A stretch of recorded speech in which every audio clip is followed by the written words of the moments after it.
Hi, welcome. It's Mary Ellen McGonigal with your weekly Edge show for Friday, May 12th. Today, we are going to, as usual, take a look at the broader markets and see where we closed for the week. From there, we'll take a peek at some of those underlying sectors in the broader markets where rotation may be shaping up and beyond as we look at some of the more impactful sub-industry groupings that really have a sway on the markets. Also, headline news that drove some of the price action last week. We'll dig in there. Last up, viewer question of the week. And this week, it's all about pockets of strength, more importantly, in areas that are generally viewed as more defensive. So I'll share with you those areas as well as several stocks that are not only holding in well, but potentially poised to continue to outperform. Let's take a look at that data from last week. First up, the inflation data was really closely watched. We did get the consumer price index and it fell for the first time in 2 years. Now, it didn't fall a lot, but it was enough to spark a rally mid-week.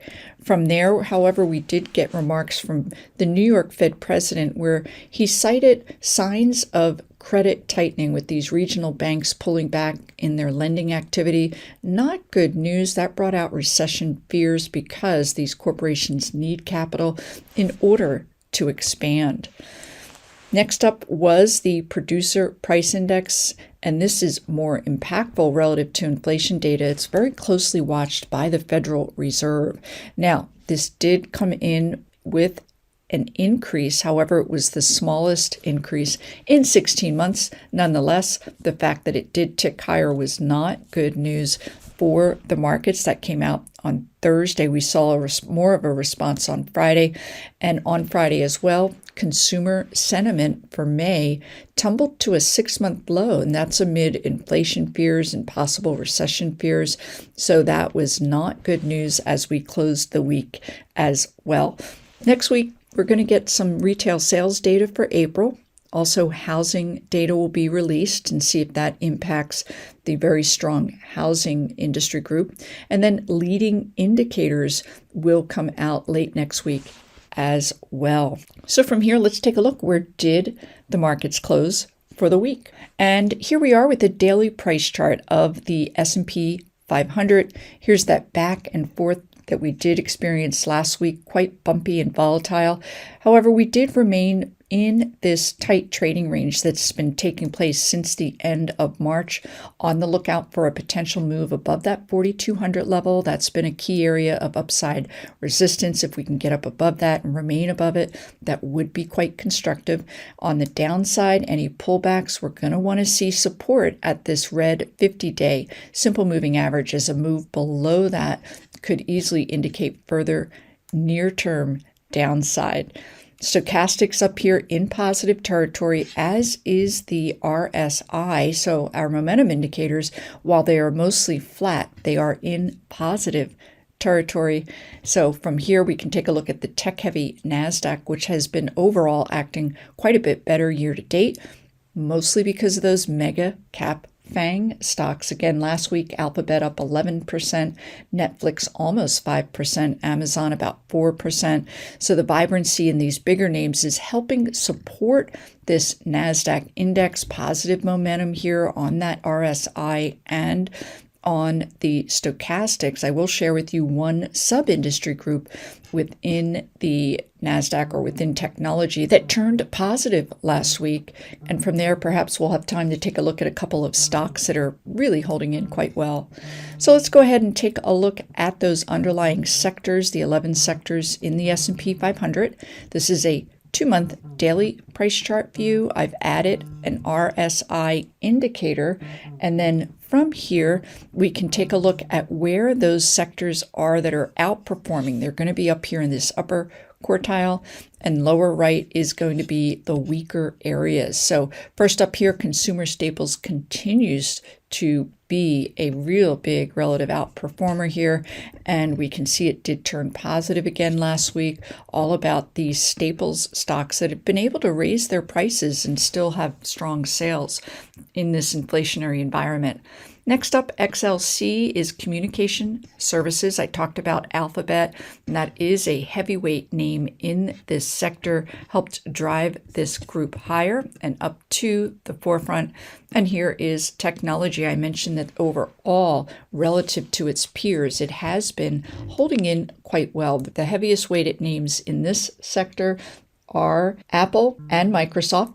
Both of those names were down more than the broader markets this week, but take a look. That tech sector really held in quite well. And again, I'm going to share with you one area that's looking quite promising within that tech space.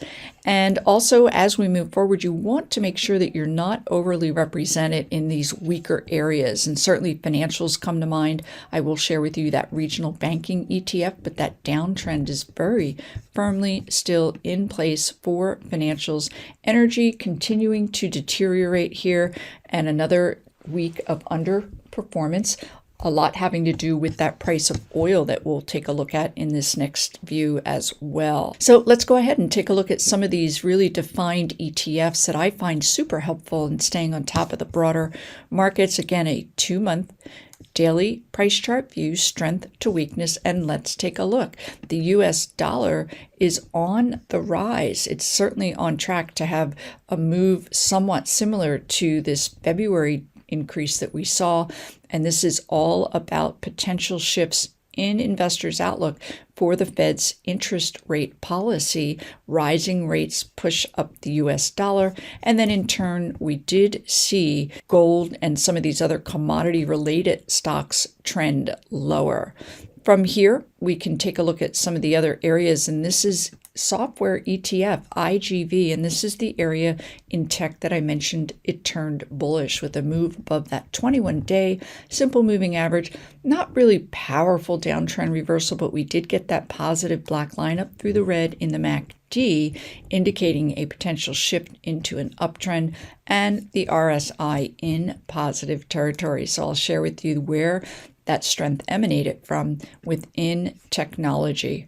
As we move through, we can take a look at some of these other areas. The yield on that 10-year treasury did go up 2% today, but we are still waffling in that 3.5% range for yields, so not a whole lot of movement there. But here we are with Brent crude pricing, and you can see it's remaining rather depressed down here at the $75 per barrel level, all about global growth fears pushing down demand for oil. And then in turn, we did see energy stocks being clear-cut underperformers yet again last week.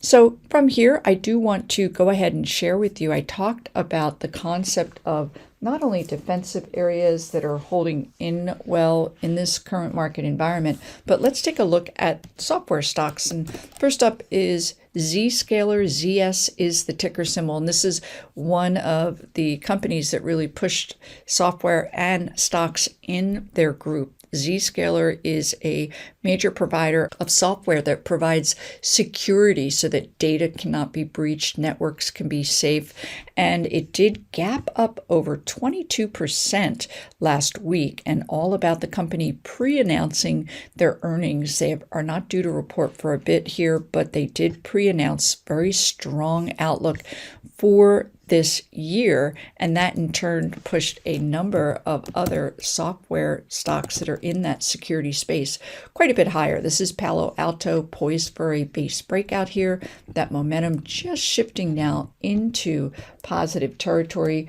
Good news there. CYBR is another software security. This is CyberArk software. And we can see a little bit more in the way of a sloppy chart, but generally a nice uptrend. They did come out with the earnings that were 34% above estimates. So that in turn helped drive these software stocks higher.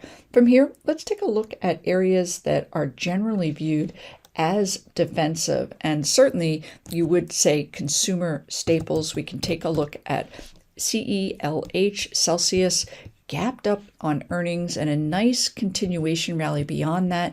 Super big volume, so clear-cut uptrend trend within this particular name. From here, we're going to pivot over to some of these discount retailers, and these are companies that can fare well during periods where there are recession fears, consumer confidence is certainly dropping. This is TJX. And take a look. The stock's not overly dynamic, but it's holding in really quite well. We had a nice rally today on above average volume. Now, what I will need to see to get more interested in this particular stock is a pronounced shift in this MACD. This generally flat view that we are seeing here indicates that the momentum's not quite there. What you want to see for a stock to indicate that it's really going to take off, you want to see a nice upward shift in that momentum, which in turn supports a nice uptrend. So we're not quite seeing that yet. It's on my watch list. Likewise with the RSI, we're generally just seeing a lot in the way of waffling on my watch list. However, another name in this discount retail area that can fare well, certainly during bear markets and also during recessionary periods such as '08, is DLTR. This is Dollar Tree. We can see that it has broken above each of these key areas of resistance, trending higher, but again, flat momentum. So we're not seeing, in essence, you will need to see volume and a little more in the way of upside price action. The RSI looking more healthy, but those are several areas that you can take a look at for those that are wanting to participate in this market, but have a more defensive edge to the names that you are considering. That's it for this week. Everyone have a fantastic weekend. I'll look for you again here next Friday. Hey, Mary Ellen here with Simpler Trading. Thanks for watching the video. If you liked what you saw, go ahead and hit that like button and leave comments below. And if you'd like to be notified to future videos, you can hit that bell icon and subscribe. Don't leave without subscribing to my MEM Edge bi-weekly report. I do have a special trial offer.